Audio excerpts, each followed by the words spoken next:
Hello students, class 9th biology में हमने आपको सेल्स के बारे में बताया था। सेल्स के पाए बताए थे कि कितने सेल्स के कोशिका के कितने भाग होते हैं, और कोशिका के भाग के बाद हमने आपको बताया था कोशिका की संरचना क्या होती है, उसके बारे में बताया था।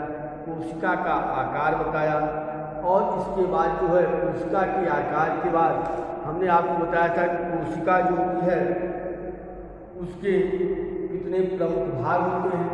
उन प्रमुख भागों के बारे में वर्णन किया गया था। उस प्रमुख भागों के वर्णन में हमने आपको कोशिका भित्ति बताई थी, जीवद्रव्य बताया था, और जीवद्रव्य के अंदर दो चीज़ें होती हैं, एक कोशिका द्रव्य और दूसरा केंद्रक था। इसके बाद हमने बताया था कि कोशिका जो द्रव्य होता है यह क्या होता है, एक प्रकार का तरल पदार्थ होता है जो कोशिका के अंदर पाया जाता है।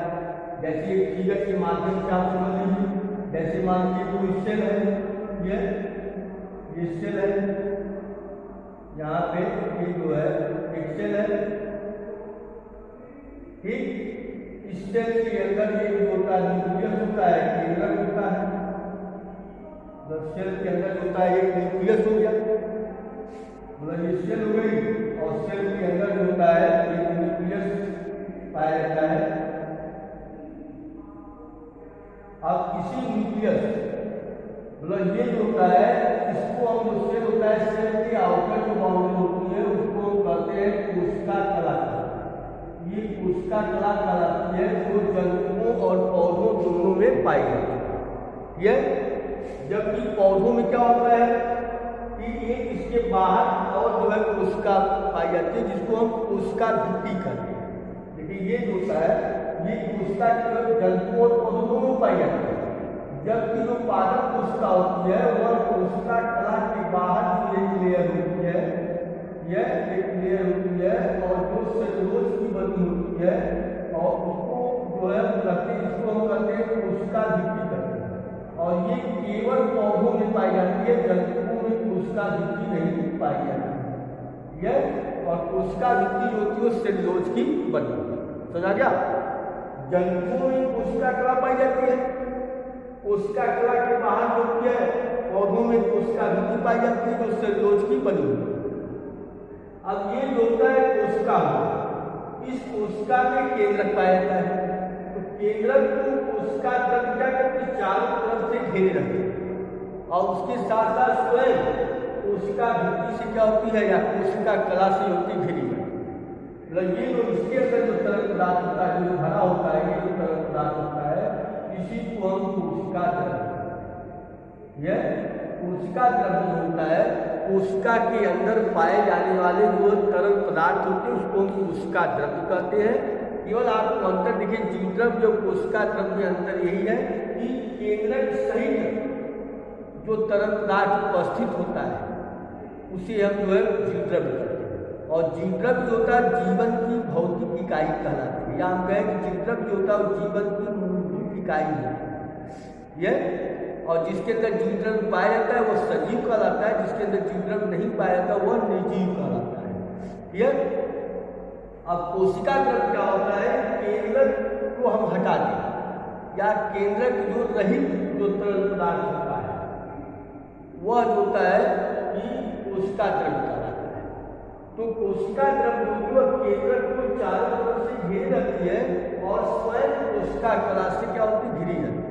और इसी कोशिका के अंदर सजीव जो होते हैं कोशिकांग क्या होते हैं, पाए जाते हैं।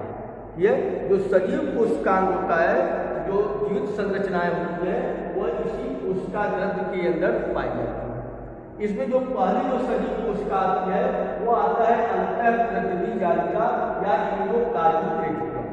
तो इंडोप्लाज्मिक रेटिकुलम जो होता है, इसकी खोज जो है एक वैज्ञानिक, जिनका नाम था पोर्टर। तो पोर्टर नामक वैज्ञानिक और उनके साथियों ने मिलकर के होता है कि अंतःप्रतिबी जालिका की खोज। अंतःप्रतिबी जालिका इसमें जो एक नलिका की समान रचना पाई जाती है, ऐसी होती है नलिका की समान रचनाएं पाई जाती है, इसी को हम अंतःप्रतिबी जालिका कहते हैं। और अंतःप्रद्रवी जालिका के अंदर 3 कोशिकाएं होती हैं, जिसको हम सिस्टर्नी कहते हैं, वेसिकल्स कहते हैं और नलिकाएं कहते हैं। मतलब इसके अंदर होता है 3 रचनाएं होती हैं।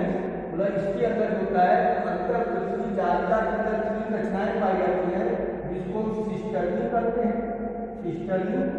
इसके बाद होता है सिस्टर्नी के बाद आता है कि नलिकाएं होती हैं, नलिकाएं। इसके बाद होता है वेसिकल्स। ये 3 कोशिकाओं से मिलकर के क्या होती है, बनी।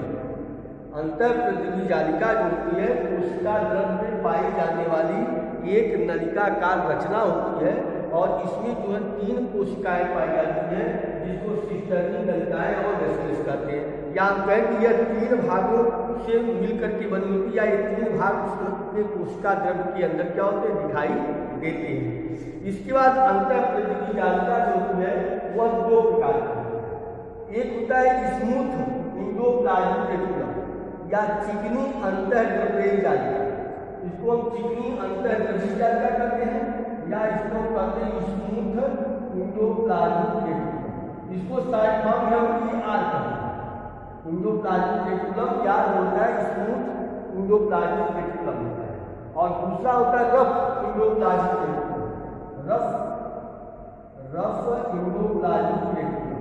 या देखिए क्या करते हैं, इसको हम चिकनी अंतःद्रव्यीय जालिका करते हैं और इसको हम खुरदरी अंतःद्रव्यीय जालिका करते हैं। दोनों में केवल एक पॉइंट का डिफरेंस है। जो खुरदरी अंतःद्रव्यीय जालिका होती है इस पर राइबोसोम क्या होते हैं, पाए जाते हैं, जबकि जो चिकनी अंतःद्रव्यीय जालिका होती है इस पर राइबोसोम नहीं पाए जाते। यह करने केवल अंतर आता ही है कि जो सजीव कोशिका होती है, अंतःप्रद्रवी जालिका होती है, वह नलिका के समान रचना होती है जो कोशिका के द्रव्य में पाई जाती है, और इसमें 3 रचनाएं दिखाई देती हैं, जिसको सिस्टर्नी, नलिकाएं और वेसिकल्स कहते हैं। और अंतःप्रद्रवी जालिका जो कि 2 प्रकार की होती है, एक चिकनी जो है अंतःद्रव्यीय जालिका होती है, दूसरा जो होता है कि खुरदरी अंतःद्रव्यीय जालिका होती है, या इसी को स्मूथ इंडोप्लाज्मिक रेटिकुलम और रफ इंडोप्लाज्मिक रेटिकुलम कहते हैं। ठीक है, चला गया। अब ये जो होता है इसकी जो खोज होती है, अंतःप्रद्रवी जालिका की जो खोज थी वह पोर्टर और उनके साथियों ने मिलकर के किया था। ये कोशिका द्रव्य को उन्होंने देखा था, मतलब इसकी रचना को उन्होंने इसमें कोशिका द्रव्य के अंदर देखा। ठीक है। अब इसके बाद होता है जो होता है कि राइबोसोम जो होता है, मतलब राइबोसोम के निर्माण में अंतःप्रद्रवी जालिका क्या करती है, सहायता करती है। अगर आपसे पूछा जाए इसका कार्य क्या होता है, तो कार्य जो होता है अंतःप्रद्रवी जालिका जो होती है वह कोशिका विभाजन का काम करती है, और कोशिका विभाजन के साथ साथ होता है जो कोशिका विभाजन होती है तो उसमें नई कोशिका जो कला होती है उसके निर्माण में कार्य करती है। इसके साथ साथ जो रफ इंडोप्लाज्मिक रेटिकुलम होते हैं उसके राइबोसोम का निर्माण होता है। केवल आपको एक ही पॉइंट याद करना है, देख लीजिए, ध्यान सुन लीजिए। अंतःप्रद्रवी जालिका जो होती है वो कोशिका द्रव्य में पाए जाने वाली सजीव कोशिका में, इसकी खोज पोर्टर एवं उनके साथियों ने किया था। ठीक। और अंतःप्रद्रवी जालिका जो होती है उसके अंदर 3 प्रकार की रचनाएं पाई जाती है, सिस्टर्नी, नलिकाएं और वेसिकल्स कहलाती है। ठीक। और इसके बाद अंतःप्रद्रवी जालिका जो कि 2 प्रकार की होती है, एक चिकनी अंतःप्रद्रवी जालिका होती है, दूसरी खुरदरी अंतःप्रद्रवी जालिका होती है। यह चिकनी जो अंतःप्रद्रवी जालिका होती है उसमें राइबोसोम नहीं पाए जाते, जबकि जो खुरदरी अंतःप्रद्रवी जालिका होती है उस पर राइबोसोम पाए जाते हैं। और इसके बाद अंतःप्रद्रवी जालिका का काम होता है, यह कोशिका विभाजन का कार्य करती है, और कोशिका विभाजन के समय नई कोशिका कला के निर्माण में सहायता करती है। और जो खुरदरी अंतःप्रद्रवी जालिका होती है उस पर जो है राइबोसोम का निर्माण होता है। ठीक। अब इसके बाद अगला आता है गाल्जी काय। गाल्जी काय की खोज जो की एक वैज्ञानिक थे जिसका नाम था कैमिलो गाल्जी। कैमिलो गाल्जी नामक वैज्ञानिक जो था वह गाल्जी काय की खोज। यह आपसे पूछा गया गाल्जी काय की खोज किसने किया था, तो आप बताएंगे कैमिलो गाल्जी नामक वैज्ञानिक ने गाल्जी काय की खोज की थी। और ये सभी जंतुओं की कोशिकाओं में गाल्जी काय क्या होता है, पाया जाता है। तो जंतुओं में गाल्जी काय जो की पाई जाती है, ये खोखली जो होती है बेलनाकार रचना होती है, मतलब खोखली होती है बेलनाकार रचना होती है, और इसके अंदर जो होता है कि जैसे मतलब पृथ्वी जालिका के अंदर 3 रचनाएं पाई जाती हैं, उसी तरह इनके अंदर भी 3 रचनाएं पाई जाती हैं। सिस्टर्नी पाई जाती है, नलिकाएं पाई जाती हैं और वेस्किल्स के स्थान पर रिक्तिकाएं क्या होती हैं, पाई जाती हैं। मतलब इसके अंदर होता है सिस्टर्नी, एक थैलीनुमा रचना होती है जिसको हम जो है वेस्किल्स कहते हैं, और इसके बाद होता है सिस्टर्नी होती है और इसके अलावा रिक्तिकाएं पाई, मतलब सिस्टर्नी और इसके बाद वेस्किल्स, और वेस्किल्स के बाद होती है रिक्तिकाएं क्या होती है इसके अंदर पाई जाती है। और इसकी खोज कैमिलो गाल्जी नामक वैज्ञानिक ने किया था। पौधों में गाल्जी काय को हम डिप्टियोसोम के नाम से जानते हैं। मतलब ये पूछना सकता है कि पौधों में गाल्जी काय को हम किस नाम से जानते हैं, तो पौधों में हम गाल्जी काय जो होता है वह डिप्टियोसोम, डिप्टियोसोम्स के नाम से जानते हैं। पौधों में हम गाल्जी काय को डिप्टियोसोम के नाम से जानते हैं। आपसे पूछा जाता है कि पौधों में गाल्जी काय को किस नाम से जाना जाता है, तो पौधों में गाल्जी काय जो होता है वह डिप्टियोसोम के नाम से जाना जाता है। और यह जीवाणु एवं नीले हरे जो शैवाल होते हैं उनमें गाल्जी काय जो होती है नहीं पाई जाती। मतलब जीवाणु और नीले हरे शैवालों में गाल्जी काय क्या होती है, अनुपस्थित होती है। बाकी जितने भी पौधे होते हैं उनमें गाल्जी काय पाई जाती है। तो जीवाणुओं के अंदर, नीले हरे शैवालों के अंदर ये नहीं पाया जाता है। एक बार फिर समझ लीजिए कि गाल्जी काय होता है यह एक सजीव कोशिकांग होता है जो कोशिका द्रव्य के अंदर पाया जाता है। मतलब इसका भी रचना उसी तरह बनी होती है, यहाँ पे जो होती है खोखली रचना होती है और इस तरह होती है वो रचना यहाँ पे बन जाती है, ठीक है। तो इस तरह जो होती है वो गाल्जी काय पाई जाती है और इसकी खोज कैमिलो गाल्जी नामक वैज्ञानिक ने किया था। और ये होता है जंतुओं के अंदर पाई जाती है, जंतुओं में गाल्जी काय होता है वो पाया जाता है और इसकी जो होती है वही 3 प्रकार की रचनाएं पाई जाती हैं। सिस्टर्नी पाई जाती है, वेस्किल्स पाई जाते हैं और रिक्तिकाएं क्या होती हैं, पाई जाती हैं, ठीक। और इसके बाद होता है कि गाल्जी काय होता है पौधों में गाल्जी काय को हम डिप्टियोसोम के नाम से जानते हैं और ये नीले हरे शैवालों और जीवाणुओं में नहीं पाई जाती है। तो नीले हरे शैवालों और जीवाणुओं में जो होता है ये नहीं पाया जाता है। और ये होता है, अब इसका काम क्या होता है गाल्जी काय, तो गाल्जी काय का जो काम होता है वह लाइसोसोम का निर्माण करता है। गाल्जी काय जो है वो लाइसोसोम का निर्माण करती हैं।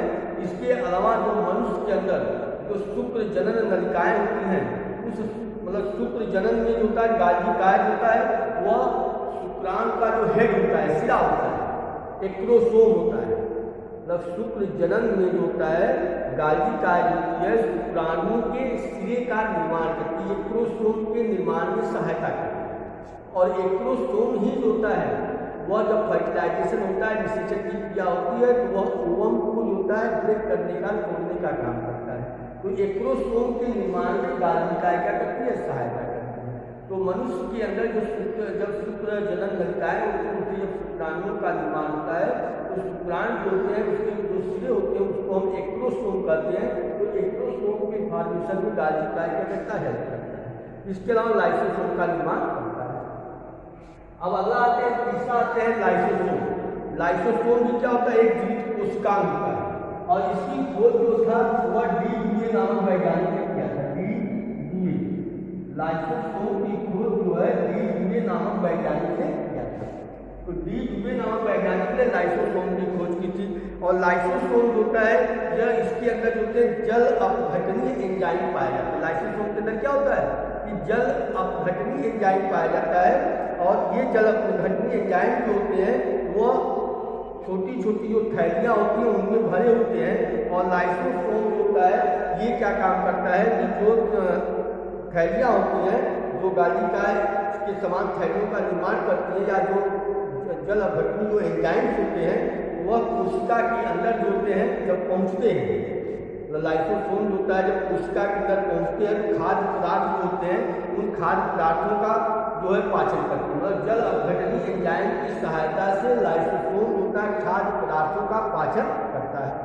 ये या जो मृत कोशिकाएं होती हैं या जो बीमार कोशिकाएं होती हैं उन बीमार कोशिकाओं को लाइसोसोम होता है उसका जो होता है ऑटोलाइसिस करती है या स्वलयन की क्रिया करती है या उसको नष्टीकरण की क्रिया करती है और जब नष्ट कर देता है उसी कारण लाइसोसोम को आत्मघाती थैली कहा जाता है। ये चीज आप याद कर लीजिएगा, लाइसोसोम को हम आत्मघाती थैली भी कहते हैं। आत्मघाती थैली, घाती थैली भी कहते हैं, इसको लाइसोसोम। अब फिर समझ लीजिए, ये लाइसोसोम की खोज डी ड्यूवे नामक वैज्ञानिक ने किया था, यह और मतलब डी ड्यूवे नामक वैज्ञानिक ने किया था। और लाइसोसोम के अंदर जल अपघटनीय एंजाइम पाए जाते हैं, और ये जल अपघटनीय एंजाइम जो होता है वो खाद्य पदार्थों को या बाहरी जो पदार्थ होते हैं उनके पाचन में सहायता करते हैं, ठीक। और ये मृत जो कोशिकाएं होती हैं या जो मृत कोशिकाएं होती हैं, जो बीमार कोशिकाएं होती हैं, उन बीमार कोशिकाओं का स्वलयन की क्रिया करती हैं या उसको आइटोलाइसिस करके उसको नष्ट करती हैं, और नष्ट करके उन कोशिकाओं का भक्षण करती हैं। और उन कोशिकाओं को जब भक्षण कर लेती है उसी के कारण उसको हम आत्मघाती थैली करते हैं। तो आज क्वेश्चन पूछा जाता है आत्मघाती थैली किसे करते हैं, तो लाइसोसोम को आत्मघाती थैली करते हैं। क्यों करते हैं, क्योंकि इसके अंदर जल अपघटनीय एंजाइम क्या होते हैं, पाए जाते हैं, जो खाद्य पदार्थों के पाचन में सहायता करते हैं। जब होता है कोशिकाओं को जो होता है कि इसके अंदर जो होता है जब भोजन नहीं मिलता है, जब कोशिकाएं डेड हो जाती हैं या बीमार हो जाती हैं, इन बीमार और डेड कोशिकाओं को जो है क्या करती है, नष्ट कर देती है। और जब नष्ट कर देती है तो उसी कारण जो होता है इनको हम आत्मघाती थैली करते हैं। ये अपनी इन कोशिकाओं का भक्षण करना प्रारंभ कर देती है। अगर इनको जो भोजन नहीं मिलता है या आहार नहीं मिलता है या खाद्य पदार्थों की कमी हो जाती है, ये अपनी इन कोशिकाओं का भक्षण करना प्रारंभ कर देती है।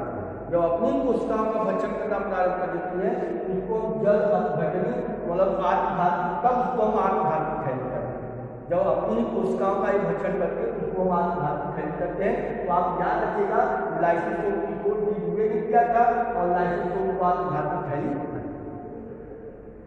इसके बाद राइबोसोम आता है। राइबोसोम की खोज होता है, राइबोसोम होता है वह क्या होता है, पहले राइबोन्यूक्लियोप्रोटीन का बना होता है। राइबोसोम होता है वो राइबोन्यूक्लियोप्रोटीन का बना होता है, और इसकी खोज पैलाडे नामक वैज्ञानिक, इसकी खोज होता है पैलाडे करते हैं या पैलाडे नामक वैज्ञानिक ने या पैलर नामक वैज्ञानिक ने किया था। और राइबोसोम होता है, ये जो होता है राइबोसोम जो होते हैं वो दो इकाइयों से मिलकर बने होते हैं, उनके अंदर दो इकाइयाँ होती हैं। राइबोसोम होता है दो इकाइयों से मिलकर के बने होते हैं, दो इकाइयों से मिलकर के बने होते हैं, मिलकर बने होते हैं। और यह एक डंबल के आकार की मतलब डंबल के आकार की सांस है। देखिए ये जो की इकाई होती है ये होती है, दूसरा जो है इसका बड़ी इकाई होती है। यह राइबोसोम के होते हैं दो भाग, और राइबोसोम दो प्रकार का होता है, एक 70S राइबोसोम होता है, दूसरा 80S राइबोसोम होता है। तो 70S और 80S राइबोसोम जो होते हैं पाए जाते हैं जो प्रोकैरियोटिक कोशिकाएं होती हैं उसमें 70S राइबोसोम होता है, और जो यूकैरियोटिक कोशिकाएं होती हैं उसमें 80S प्रकार के राइबोसोम होते हैं। और राइबोसोम जो होते हैं वो दो इकाइयों से मिलकर बने होते हैं, एक इकाई उसकी छोटी होती है दूसरी का बड़ी होती है, और इसके बीच में जो दोनों इकाई को जोड़ने में मैग्नीशियम आयन होता है वो सहायता करता है। दोनों इकाइयाँ जो मैग्नीशियम आयन के द्वारा क्या होती हैं, जुड़ी जाती है। तो देखिए ये इंपॉर्टेंट पॉइंट है, राइबोसोम जो होता है वह उसकी खोज पैलाडे नामक वैज्ञानिक ने किया है। और राइबोसोम जो होता है दो इकाइयों से मिलकर बना होता है, मतलब एक उसकी इकाई छोटी होती है दूसरी इकाई उसकी बड़ी होती है। दोनों इकाइयों को जोड़ने का काम मैग्नीशियम आयन करता है। और राइबोसोम जो होता है वो प्रोटीन के निर्माण में सहायता करता है। अगर हमारे शरीर के अंदर अगर कोई टूट फूट हो जाती है तो उसकी मरम्मत करने का काम कौन करता है, प्रोटीन करता है। ये राइबोसोम का काम होता है। तो राइबोसोम होता है इन दोनों इकाइयों से बनाता है। जो कैरियोटिक कोशिकाओं में होता है वह 70S प्रकार का राइबोसोम होता है, और होते हैं यूकैरियोटिक कोशिकाओं में वह 80S प्रकार का राइबोसोम। ये अगर 80S की बात की जाए तो छोटी इकाई होती है वो 40S की होती है, और जो बड़ी इकाई होती है वो 60S की होती है। और इस तरह अगर हम जोड़ते हैं तो वह 100S आता है, लेकिन वह 80S टाइप की मतलब यूकैरियोटिक कोशिकाओं में 80S टाइप का राइबोसोम पाया जाता है। उसी तरह अगर 70S की बात की जाए तो इसमें एक कोशिका जो कि 30 होती है, दूसरी होती कोशिका जो मतलब दूसरी इकाई होती है वह 50S की होती है। तो इस तरह जो होता है दो सब इकाइयों से मिलकर के बना होता है। यस जो होता है ये वैज्ञानिक जिनका नाम था स्वेदबर्ग या सब यूनिट इकाई, इसको हम उप इकाई करते हैं। तो 70S होता है वह उप इकाइयों से मिलकर के बना होता है। ये यहाँ तक आपको समझ आ गया होगा।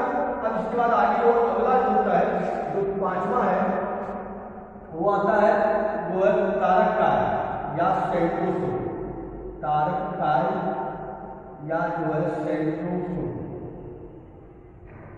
देखिए सेंट्रोसोम जो होता है, तारककाय होता है, ये केवल जो होता है जंतु कोशिका में पाया जाता है।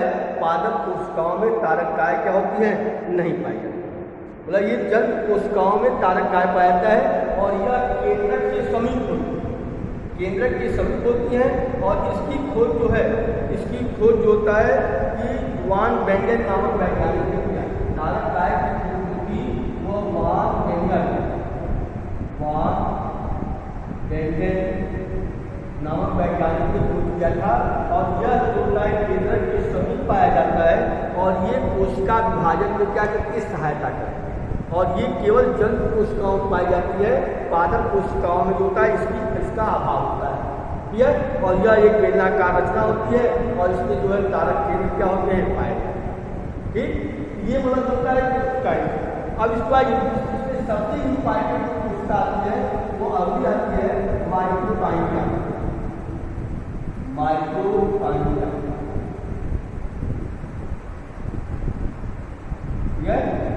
माइटोकॉन्ड्रिया ये आता है। माइटोकॉन्ड्रिया की जो थी वह सबसे पहले अल्टमान नामक वैज्ञानिक ने किया था। ये माइटोकॉन्ड्रिया की खोज जो है वह अल्टमान नामक वैज्ञानिक ने किया था। और माइटोकॉन्ड्रिया को कोशिका का पावर हाउस कहा जाता है। और प्रत्येक माइटोकॉन्ड्रिया जो होती है वो दोहरी इकाई झिल्ली की बनी होती है। जैसे ये होता है माइटोकॉन्ड्रिया का इस्तेमाल बनाते हैं, ये माइटोकॉन्ड्रिया होता है और इसके अंदर क्रिस्टल व अणु के समान भाग पाए जाते हैं। ये मतलब अणु के समान इस तरह भाग से अंदर पाए, ये इस प्रयोगता में भाग पाया जाता है। ये होता है आपका माइटोकॉन्ड्रिया का। तो माइटोकॉन्ड्रिया जो है और इसी के ऊपर जो है दूसरी रचना पाई जाती है। ये होती है बाहर की झिल्ली होती है और इसके बाद अंदर झिल्ली होती है और इसके ऊपर जो है इस तरह रचना बनती है, इस तरह आकार की। और इसी के ऊपर जो है भूमिका रचना इस तरह पाई जाती है। इस भूमिका रचना को क्या करते हैं, क्रिस्टी करते हैं। और क्रिस्टी होता है वो श्वसन की क्रिया में क्या करता है, सहायता करता है। ये जो है वो क्रिस्टी कहलाता है। क्रिस्टी कहलाता है। केवल सुने समझ लीजिए फिर से, बहुत इम्पॉर्टेंट है ये।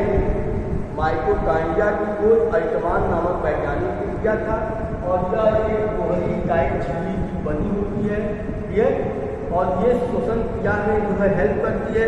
मतलब श्वसन की क्रिया जो होती है वो माइटोकॉन्ड्रिया के अंदर होती है और इसके अंदर जो होता है अम्लीय के समान एक प्रबल पाए जाते हैं, भार पाए जाते हैं। उसको हम क्रिस्टी करते हैं और क्रिस्टी के अंदर जो होते हैं घुंडीनुमा रचनाएं पाई जाती हैं। उन घुंडीनुमा रचनाओं को हम यौवन कण कहते हैं या आक्सीस्टोम कहते हैं।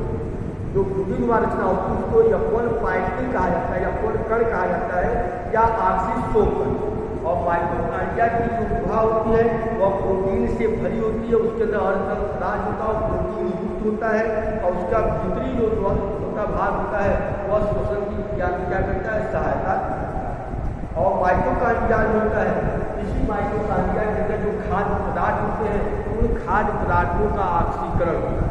और ऑक्सीकरण होने के फलस्वरूप होता है खाद्य पदार्थ होते टूट जाते हैं, टूट करके कार्बन डाइऑक्साइड, जल और ऊर्जा का निर्माण करते हैं। ऊर्जा जो कि वह एटीपी के रूप में बनती है और ये माइटोकॉन्ड्रिया के अंदर बनती है। इसलिए माइटोकॉन्ड्रिया को ऊर्जा का पावर हाउस कहा जाता है। अगर आपसे क्वेश्चन पूछा जाए तो माइटोकॉन्ड्रिया को ऊर्जा का पावर हाउस कहते हैं क्यों, तो आप बताएं कि माइटोकॉन्ड्रिया के अंदर श्वसन की क्रिया होती है और श्वसन की क्रिया के दौरान जो होता है भोज्य पदार्थों का ऑक्सीजन की उपस्थिति में ऑक्सीकरण होता है, जिसके फलस्वरूप कार्बन डाइऑक्साइड, जल और ऊर्जा का निर्माण होता है और ये ऊर्जा एटीपी के रूप में संचित होती है। इसलिए माइटोकॉन्ड्रिया को ऊर्जा का power house.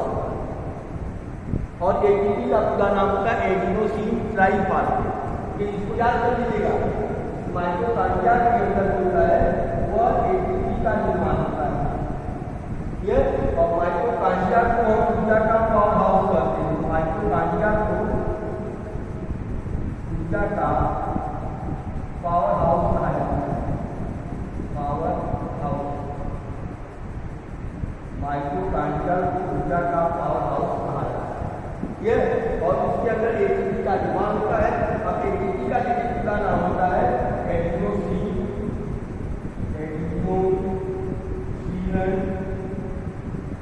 Triphosphate, adenosine triphosphate, यह एटीपी का पूरा नाम है।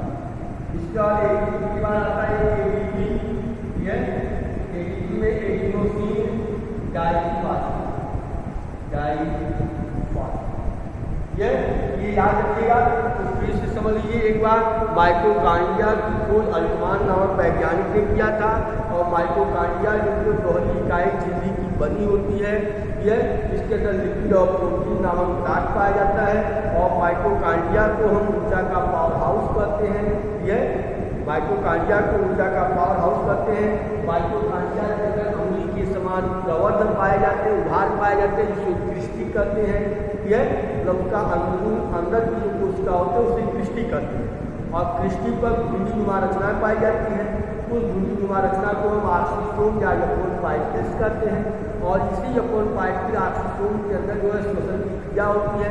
और उस श्वसन की क्रिया के दौरान खाद्य पदार्थों का ऑक्सीकरण होता है। और ऑक्सीकरण की फलश्रुति जो होती है ऊर्जा का निर्माण होता है। और ये ऊर्जा एटीपी के रूप में माइटोकॉन्ड्रिया के अंदर संचित हो जाती है। इसलिए माइटोकॉन्ड्रिया को ऊर्जा का पावर हाउस। तो अंदाजा आज यही तक, अगले दिन 9 बजे। धन्यवाद।